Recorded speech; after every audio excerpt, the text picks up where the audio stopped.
جب کہ دید ہوگی، جب میری عید ہوگی، میرے خواب میں تم آنا مدنی مدینے والے، مجھے در پہ پھر بلانا مدنی مدینے والے، میرے آقا وقت رخصت مجھے میٹھا میٹھا شربت تیری دید کا پلانا مدنی مدینے والے، مجھے در پہ پھر بلانا مدنی مدینے والے، میں عشق بھی پلانا مدنی مدینے والے۔ أصحابك يا حبيب الله، الصلاة والسلام عليك يا نبي الله، وعلى آلك وأصحابك يا نور الله۔ تاجدار انبیاء، سرور سروران، نیر تمام، شب اسرا کے دلہا، مالک حق و سرا، فخر موجودات، باعث تخلیق کائنات، جناب احمد مجتبیٰ حضرت سیدنا محمد مصطفیٰ صلی اللہ تعالیٰ علیہ وآلہ وصحبہ وسلم کی ذات عالی پر درود و سلام بھیجنے کی بہت ساری فضیلتیں ہیں۔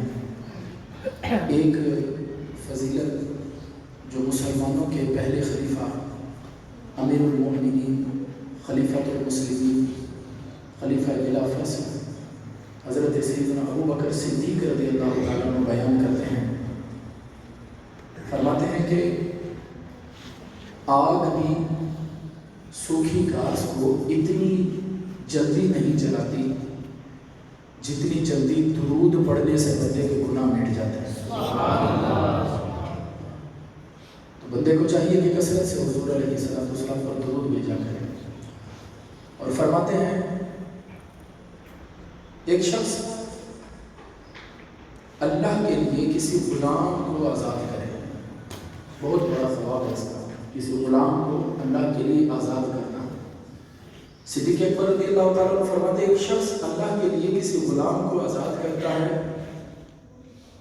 اور ایک شخص حضور علیہ السلام پر سلام بھیجتا ہے، اللہ اس بندے کو زیادہ ثواب عطا فرمائے گا جو حضور پر سلام بھیجتا ہے۔ یعنی حضور پر سلام بھیجنا غلام آزاد کرنے سے بھی زیادہ فضیلت ہے۔ دکھوں نے تم کو جو گھیرا ہے تو درود پڑھو، جو حاضری کی تمنا ہے تو درود پڑھو۔ صلو علی الحبیب صلی اللہ تعالی علی محمد صلی اللہ علیہ وآلہ وسلم۔ دو موضوعات کے حوالے سے مجھے عظیم ترین فرمایا تھا، ایک والدین کے حوالے سے اور دوسرا اعتکاف کے حوالے سے۔ تو میں آتے ہوئے پوچھ رہا تھا کہ کتنا ٹائم ہوتا ہے یہاں ریگولر، تو مجھے بتایا گیا کہ بھائی یہی 15-20 منٹ جو ہے وہ ٹائم ہوتا ہے۔ چلے میں بھی کوشش کرتا ہوں کہ اس وقت کے اندر رہتے ہوئے کچھ گفتگو آپ کے لیے گزار کروں۔ دعا ہے اللہ پاک مجھے حق بیان کرنے اور ہمیں سن کر اس پر عمل کرنے کی توفیق عطا فرمائے۔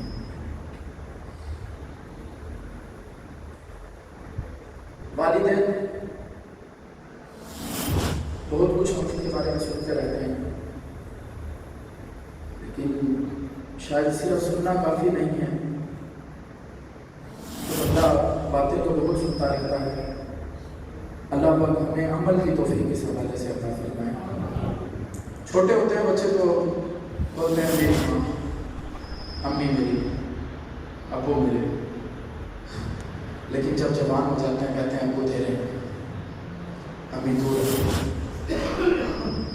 وہ جن کو فطرت ایک کرتی ہے بچے جوان ہو کر انہیں جدا کر دیتے ہیں۔ ہمارے معاشرے کی بدنصیبی یہ ہے کہ 2 ماں باپ 10 بچوں کو پالتے ہیں، 8 بچوں کو پالتے ہیں، لیکن 8 بچے مل کر 2 ماں باپ نہیں پال سکتے. 2 ماں باپ، وہ چھوٹا سا بچہ جس کو بھی سوائے رونے کے اور کچھ نہیں ہوتا، وہ اس وقت سے اس پر انویسٹمنٹ شروع کرتے ہیں. یہ دنیا کا دستور ہے کہ کوئی بھی بندہ اگر کہیں کچھ انویسٹ کرتا ہے تو پروفٹ کی امید رکھتا ہے. وہ کوئی سرمایہ لگاتا ہے تو اس کے ذہن میں ہے کہ مجھے اس سے کچھ حاصل ہوگا. آپ کاروبار کر رہے ہیں، آپ بزنس کر رہے ہیں، تو پیش نظر یہ ہے کہ یار آج پیسہ لگا رہے ہیں تو کل اس سے کچھ ملے گا. والدین سب سے زیادہ جس پر انویسٹ کر رہے ہوتے ہیں نا، وہ ان کی اولاد ہوتی ہے. کوئی شخص کسی چیز پر، کسی کاروبار پر مہینہ محنت کرے، 2 مہینے محنت کرے، 10 مہینے محنت کرے، سال محنت کرے، سال بعد وہ کاروبار ڈوب جائے تو وہ برداشت نہیں کر پاتا ہے، کیونکہ اسے یہ بار بار محسوس ہوتا ہے اس کام پر میری سال کی محنت ہے. کسی نے 2 سال محنت کی ہو، کسی نے 5 سال محنت کی ہو، اور اس کا کاروبار فلاپ ہو جائے تو اس سے برداشت نہیں ہوتا ہے. تو والدین ایک ایسی انویسٹمنٹ کرتے ہیں کہ جس میں صرف پیسہ نہیں انویسٹ کرتے ہیں، باپ اپنا خون اور پسینہ ایک کر کے بچے کے منہ میں لقمے ڈال رہا ہوتا ہے، اس پہ انویسٹمنٹ کرتا ہوتا ہے. پھر ایک وقت آتا ہے کہ جب بچے کہتے ہیں کہ آپ نے ہمارے لیے کیا ہی کیا، میں تو یہ بھی کر سکتا تھا، یہ بھی کر سکتا تھا، یا آپ نے کرنا نہیں تھا، پیدا نہیں تھا کیا. جب وہ یہ باتیں کر رہے ہوتے ہیں تو اس وقت آپ سمجھ لیں کہ جو امیدوں کی انویسٹمنٹ کی ہوتی ہے نا ماں باپ نے، وہ دھڑم کر کے ساری گر جاتی ہے. اور آپ بندہ جس نہج پر پہنچ جاتا ہے، یہ وہ نہج ہے کہ جس کے بارے میں رسول اللہ صلی اللہ علیہ وسلم نے اپنی امت کو بار بار تربیت فرمائی اور ہمیشہ ایک نئی جہت سے اپنی امت کو بتایا کہ ماں باپ کا تمہاری زندگی کے اندر کردار کتنا اہم ہے. میرے آقا علیہ السلام کے پاس ایک شخص آیا، آ کر کہنے لگا یا رسول اللہ صلی اللہ علیہ وسلم، حضور یہ تو ارشاد فرمائیے ماں باپ کا مرتبہ ایک انسان کی زندگی میں کیا ہے؟ سرکار نے فرمایا ہما جنت کا بنار، فرمایا ماں باپ تیرے لیے یا جنت ہے یا دوزخ ہے.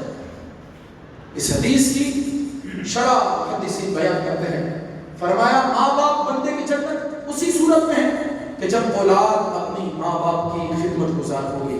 فرمایا اگر وہ اپنے ماں باپ کی خدمت کرنے سے قاصر ہے، فرمایا اللہ تبارک و تعالیٰ جہنم ان کا نصیب کر دے گا.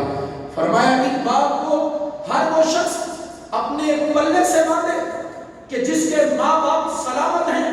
ان کا رب قرآن میں ارشاد فرماتا ہے کہ جب ان دونوں میں سے کوئی ایک یا دونوں بڑھاپے کو پہنچ جائیں تو پھر ان کے سامنے اف تک نہ کرو، بلکہ اپنے رب کی بارگاہ میں ان کے لیے دعائیں کرو. کس طرح؟ قرآن کہتا ہے عاجزی کے بازو بچھا کر، ان کے لیے ہاتھ پھیلا کر پڑے رہو اور پھر رب سے دعا کرو. وَقُلْ رَبِّ ارْحَمْهُمَا كَمَا رَبَّيَانِي صَغِيرًا، اے میرے پروردگار میرے ماں باپ پر اسی طرح رحم فرما جس طرح میں جب چھوٹا تھا، چھوٹپن میں تھا، جیسا انہوں نے مجھ پر رحم کیا. ماں باپ کافر بھی ہو تو اسلام کہتا ہے کہ ان کا ادب برقرار رہنا چاہیے. تو جو اپنے مسلمان ماں باپ کی دل آزاری کرتے ہیں، ان کے حقوق کو پامال کرتے ہیں، ان کی زندگی بھر کی جو ان کے اوپر توجہ ہے اس کو ایک لمحے کے اندر ضائع کر دیتے ہیں، وہ اس فرمان کو کبھی مت بھولیں. حضور علیہ السلام فرماتے ہیں اللہ پاک ہر گناہ کا عذاب قیامت کے لیے مؤخر کر دیتا ہے. فرمایا سوائے ایک گناہ کے، فرمایا وہ ہے ماں باپ کو تنگ کرنا.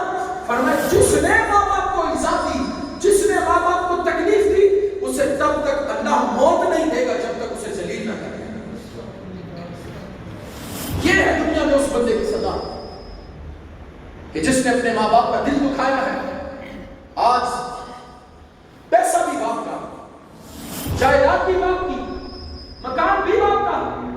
جب حصے ڈلنے کی بات آتی ہے تو باپ ہے، اس کی مرضی ہے، وہ کسی کو ایک پلاٹ دے دے، کسی کو جائیداد میں سے کثیر حصہ دے دے، اور کسی کو کہے مجھے کچھ نہیں دینا. وہ پراپرٹی اس کی ہے. اولاد کو شریعت کیا کہتی ہے؟ شریعت یہ کہتی ہے کہ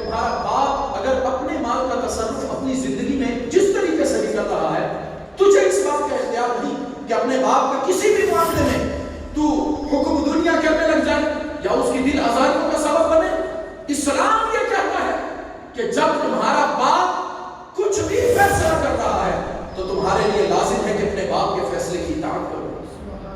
اور آج دنیا یہ ایک بالش باپ کسی بچے کو زیادہ دے دے, ماں کسی بچے کو زمین کی زیادہ دے دے, کوئی گھر کی 4 چیزیں کسی کو زیادہ دے دے, تو ایسا کمینہ پن ظاہر کرتے ہیں ماں باپ کے سامنے, بلانا چھوڑ دیتے ہیں. یہ ایک عجیب کنسپٹ ہے, ماں باپ کو بلانا چھوڑ دیتے ہیں. ماں باپ کو, ارے کبھی تم نے دیکھا ہے عبد القادر جیلانی غوث اعظم کس کے سبب بنے؟ علی بن عثمان الحجویری داتا کن کے صدقے بنے؟ حضرت حسن غریب نواز کیسے بنے؟ جس کی بھی ہسٹری اٹھا کر دیکھو گے ان کی بلندیوں کے پیچھے ان کی ماں کا ہاتھ ہے, ان کی پروازوں کے پیچھے کے باپ کا ہاتھ ہے.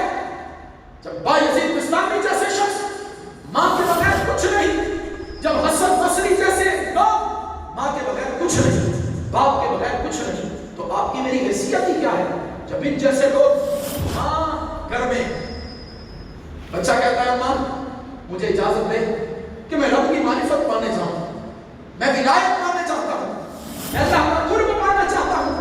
ماں کہتی ہے جا بچہ, گھر سے ماں تیار کر کے بچے کو بھیجتی ہے, جا میں نے اپنے حقوق تجھے معاف کیے, جا جا کے رب کو پا لے.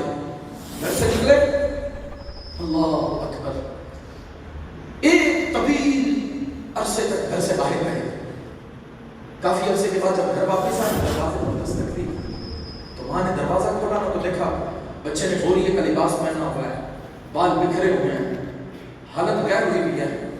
دروازے پر آ کر کہا ماں, ماں نے بچے کی طرف دیکھا تو چونکہ ماں ولیہ تھی اور جان گئی میرا بچہ اتنے سال گھر سے باہر رہا رب کو پانے کے لیے, اس کے بال تو بکھر گئے, اس کے کپڑے تو بوریے میں تبدیل ہو گئے, لیکن رب نہیں ملا.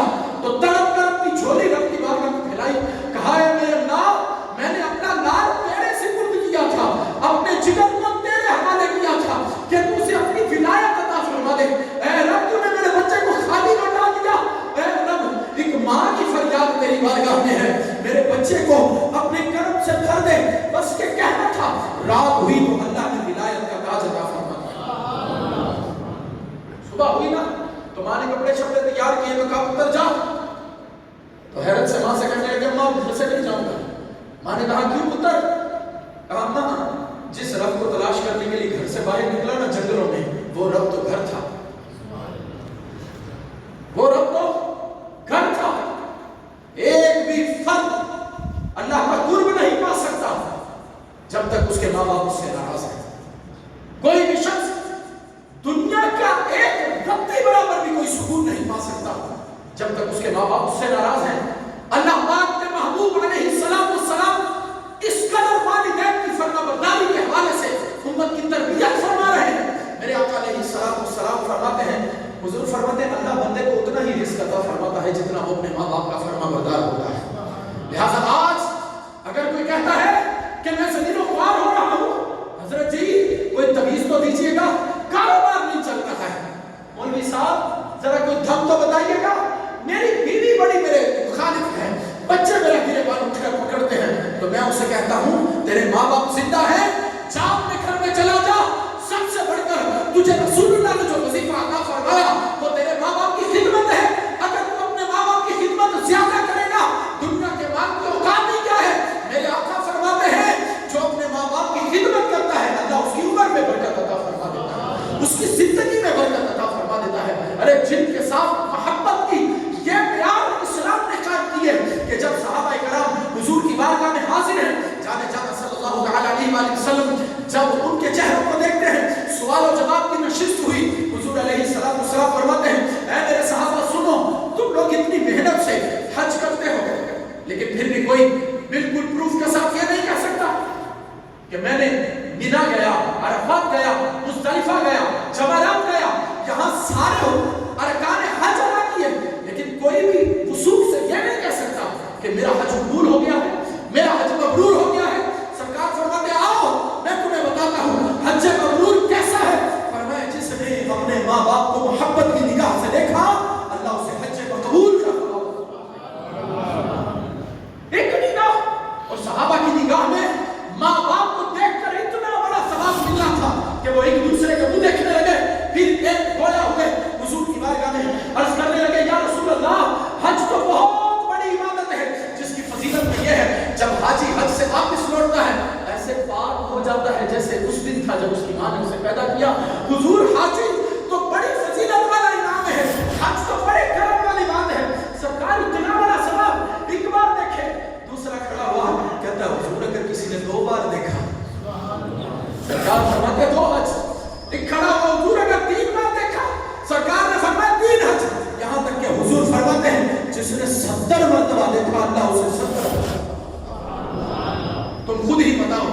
جن کو دیکھنے سے حج مقبول کے ثواب ملے، جن کی خدمت سے عمر میں برکت ہو جائے، جن کے ساتھ پیار سے اللہ پاک زندگیوں میں برکت عطا فرمائے۔ بلکہ صرف یہی نہیں، میرے آقا فرماتے ہیں کسی کے والدین زندہ ہوں، دو ہوں یا ایک ہو، سرکار فرماتے ہیں وہ صبح صبح اٹھے اور محبت سے اپنے ماں باپ کے چہرے کو دیکھے۔ سرکار فرماتے ہیں کہ دونوں زندہ ہیں تو صبح صبح اللہ کی رحمت کے دونوں دروازے اس بندے پر کھول دیے جاتے ہیں۔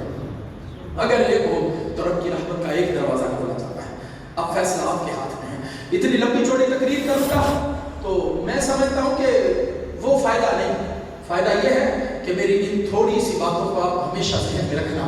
والدین ہی بندے کی جنت ہے اور والدین ہی بندے کی دوزخ ہے۔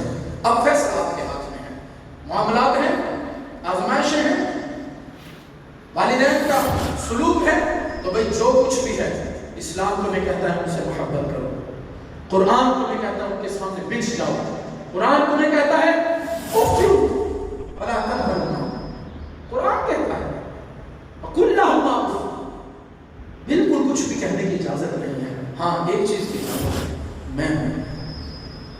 آج یاروں دوستوں کے ساتھ پیچھے بیٹھ کے کھانے والے کو کیا معلوم کہ اس کے باپ نے کیسی انویسٹمنٹ اس پر کی ہے۔ خدا شاہد ہے، اگر جوان بیٹا اپنے باپ کو ایک بار بولے نا ابا جی میں ہوں، تو شاید اس کی زندگی پر کی تھکان اتر جائے گی۔ یہ جوان بچہ باپ کو گلے لگا کر کہے نا ابا جی میں پریشان نہیں ہوں، جب تک میں ہوں نا آپ کو کوئی پریشانی نہیں ہوگی۔ لیکن یہ جس کی ذمہ داری اتنا بڑا منصب تھی، یہ باپ سے لڑ رہا ہوتا ہے، آپ نے یہ کیوں کیا، آپ نے یہ کیوں کہا، آپ نے اس طرح کیوں کیا۔ کاش کہ اسے پتا ہوتا، اگر اس نے یہ کیا نا تو پنجابی کی ہمارے کہاوت ہے جنا کھا دیا گاجرا دے ریڈو نہ دے پیڑ۔ جنہوں نے اپنے ماں باپ کو تنگ کیا نا دنیا میں بھی ذلیل و خوار ہوں گے اور آخرت میں بھی ذلیل و خوار ہوں گے۔ والدین کی خدمت ہی اصل سرمایہ ہے، ان کی خدمت جتنی ہو سکے کیجیے۔ صلو علی الحبیب۔ دوسری ایک اہم اور بڑی ہی اس حوالے سے تو خوشائن بات ہے، اللہ پاک نے ہمیں ماہ رمضان عطا فرمایا۔ ماہ رمضان اپنی برکتیں، عظمتیں، سعادتیں لٹاتا ہوا بڑی تیزی سے رخصت ہو رہا ہے۔ آخری عشرہ بھی بالکل داخل ہونے والا ہے، ہم اس کے استقبال کریں گے۔ اس آخری عشرے میں حضور کے غلام مسجدوں میں اعتکاف کرتے ہیں۔ اب چونکہ وقت میرے پاس اتنا نہیں، بس مختصر سی باتیں نوٹ کر کے اپنی بات کو سمیٹتا ہوں۔ میرے آقا علیہ السلام فرماتے ہیں جو اللہ کی رضا کے لیے، اس حدیث کے راوی سرکار کے چچا کے بیٹے ہیں حضرت عبداللہ ابن عباس رضی اللہ تعالیٰ عنہ، فرمایا کہ جو شخص اللہ کی رضا کے لیے مسجد میں اعتکاف کرے، اللہ اس کے اور جہنم کے درمیان 3 خندقیں بنا دے گا۔ کتنی؟ 3 خندقیں۔ خندق پتہ کسے کہتے ہیں؟ خندق وہ ایک گہری جو ہے وہ جیسے نالا ہوتا ہے، اس طرح کی گہری جو ہے نا وہ ایک کھائی جو ہے وہ کھودی جاتی ہے، اسے خندق بولتے ہیں۔ سرکار فرماتے ہیں اس کے اور جہنم کے درمیان کتنی خندقیں ہوں گی؟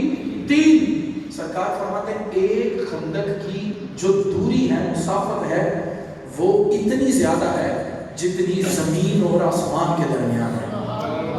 یعنی وہ شخص جہنم سے اتنا دور کر دیا جائے گا۔